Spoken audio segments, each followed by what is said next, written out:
What's up, guys? It's Chris here to give my afterthoughts of UFC 102 last night. Couture Nogueira. Gotta say, I wasn't too looking forward to this card. Usually I get together with a group of people every month. We watch the fights. We split the bill, whatever. And nobody else wanted to watch this event. I went solo on it. Which kind of sucks because I have to, pay for it on my own. Whatever, it's no big deal. But it ended up being worth it. And those that didn't see it missed out. It was definitely one of the better events of the year so far, in my opinion. It always seems like these events that, I've said it before, that seem to be underwhelming going into it, always seem to pay off with the really good fights overall. I don't know why that is, but, I'm just glad it worked out that way once again. Anyways, I guess I'll start at the bottom. There was a lot of fights on here. We got to see a lot of fights. That was another good thing.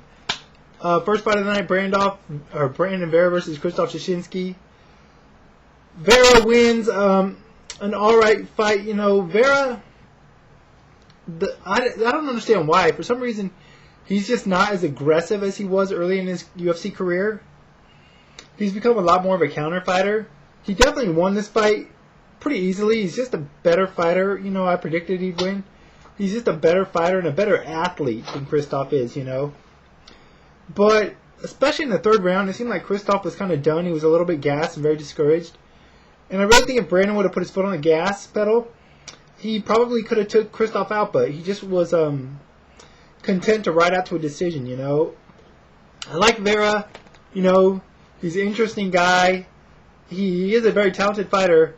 I just think if he really wants to make some waves in the UFC light heavyweight division, he's going to have to step up his aggressiveness, start winning fights a little more definitively, which I know he's capable of. I believe he's capable of, at least. Anyways, next up we had Marquardt against Demian Maia. Wow, this fight, talk about one-sided. What can you say? Not much to say about it, in all honesty. Maia came out, threw a high kick, tried to throw another one, and Nate timed it perfectly and just blasted him out with the right hand, and Demian went down. His head hit the canvas. That was a pretty solid blow as well. It's like a double knockout almost, and that was it. It was over. Nate didn't even have to hit him anymore. The ref didn't have to pull him off. Nate just walked away. The fight was done. Definitive win by Nate.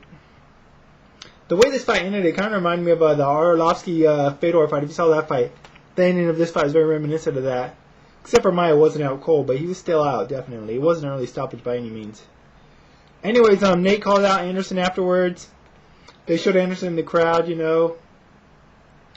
Personally, I, along with Anderson Silva's camp, from what I've heard, would like to see Marquardt fight Henderson, and the winner of that get Anderson Silva, because he's already beat both those guys. And they're coming off impressive knockout victories, each of them, but that just makes me think, imagine what Anderson Silva would have done to Bisping and Maia. So I'd like to see Marquardt face Henderson and the winner get Anderson Silva. But either way, Marquardt definitely made a statement in this fight, man. Next up, I don't remember if they had the prelim fight, the Haig-Duffy fight here, no, I think they went to Rochat-Leben first. Jake Rochat, Chris Leben, wow, Chris Leben, man, he just is very flat-footed, very slow, and it just worked against him in this fight, man. I thought he'd get the better of the stand-up, and he wasn't even getting the better of the stand-up, in all honesty, Rochat was using pretty good movement around the ring, mixing some leg kicks. For the top position, he controlled the fight. From there, Chris Leben just never really got on track, even when he was in Rochat's guard, he couldn't really do anything effectively, surprisingly. So, in between the second and third round, Rochat's corner, Mark Lehman and his cornerman, said, Leben thinks you're going to want to brawl, take him down and put him on his back. Rochat did exactly that. Listened to his corner perfectly, took Chris down, and caught Chris in an arm triangle choke and choked him unconscious. I don't know if Leben was trying to tap or not. It looked like he might have. I don't know if the ref caught it or not, but apparently he didn't, because choked Chris unconscious. Definitive finish once again. Rochat definitely looked much improved in his last fight. And Leben, I don't know, he just looked really flat in this fight. It'll be interesting to see who he gets next. But congrats to Jake Rochat. He looked pretty good. Next up, I think this is where we had the Tim Hague-Todd Duffy fight. Heavyweight fight, Duffy making his debut, and what a debut it was. He basically landed a jab on Hague, knocked Hague down, and followed up with some solid punches and knocked Hague out in short form. 7 seconds to be exact. Set a record for fastest knockout in UFC history. So, very impressive debut, to say the least, by Todd Duffy. He's a very big guy. Obviously, he's got power. He's got a look that's probably marketable. So, I'm sure we'll be seeing a lot more of him in the future, especially based off this performance. Anyways, next up, Jardine, Thiago, Silva. I was wrong on this fight. I picked Jardine to win by decision. I did say Jardine needed to avoid the early onslaught of Thiago Silva, and unfortunately for him, he wasn't able to do so. I think Jardine's biggest problem was he just didn't throw enough leg kicks. That's probably his strongest weapon in fights, and he did throw one that he landed really solidly early. But that was it. He was just trying to mix punches and whatnot with Thiago, and it just didn't work out for him. They got in an exchange. Thiago dropped him with the punch and got on top. And man, once Thiago Silva gets on top of you, I said this actually in my prediction video. If he hurts you, I said if you hurt Jardine, who I said I didn't think Jardine has the best chin, and that proved to be the case here once again. But if Thiago Silva hurts you and gets on top of you, it's over. That guy's got some devastating ground and pound. And he put Jardine's lights out. He looked great. I really like to see who Thiago's going to fight next. Maybe Brandon Vera. Maybe Luis Cane. Both those would be pretty good fights, I think. But he looked awesome. And Jardine, he's got some good wins. But unfortunately, his losses to Silva, Vanderlei Silva, and Houston Alexander are all very, very devastating. I mean, he got knocked out cold in all three of those, so I just feel bad for the guy. His chin just isn't the best, but he's a serviceable fighter. Next up, it went right to Ed Herman versus Aaron Simpson, preliminary bout. Aaron Simpson was pretty much dominating the fight, on the feet and on the ground. Looked really impressive. I believe it was his UFC debut. It looked really impressive. Ed Herman got hurt his knee on a trip takedown by Simpson late in the first round. Came out in the second, tried to throw a kick, and his ACL looked like just went out on him, and fight was over. The ref stopped it. Herman was done.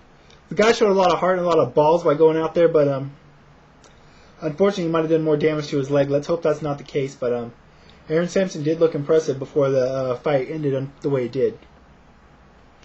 On to the main event, Randy Couture versus Nogueira, Antonio Rodrigo, Minotauro Nogueira. Great fight. This fight so exceeded the expectations, in my opinion. I thought it would be a pretty good fight, but I thought, based off Nogueira's last fight against Mir, he was done. Apparently not. He looked really good in this fight. I wouldn't say he looked as good as he did back in his prime, in the Pride days. He's a lot slower then, and his chin's not quite on par as where it once was, and he's not as fast, but he really looked impressive. This was a really exciting, entertaining fight. They were exchanging early.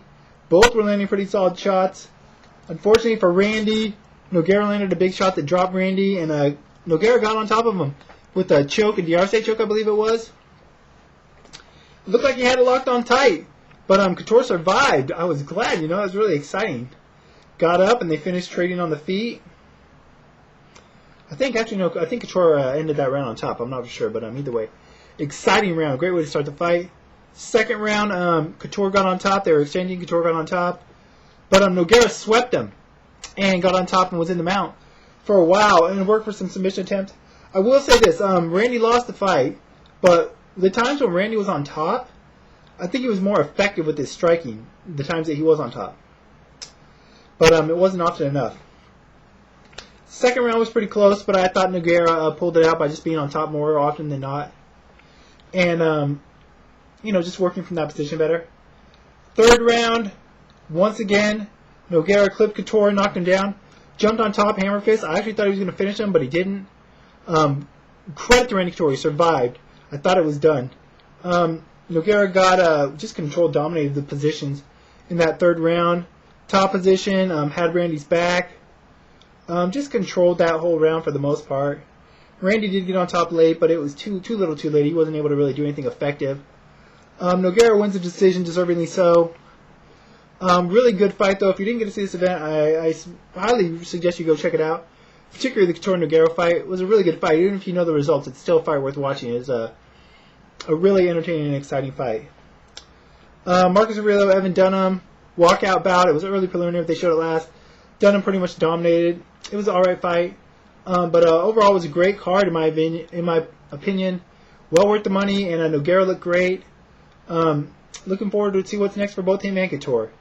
Anyways, that's it for now, though. Until next time, y'all, I'm out.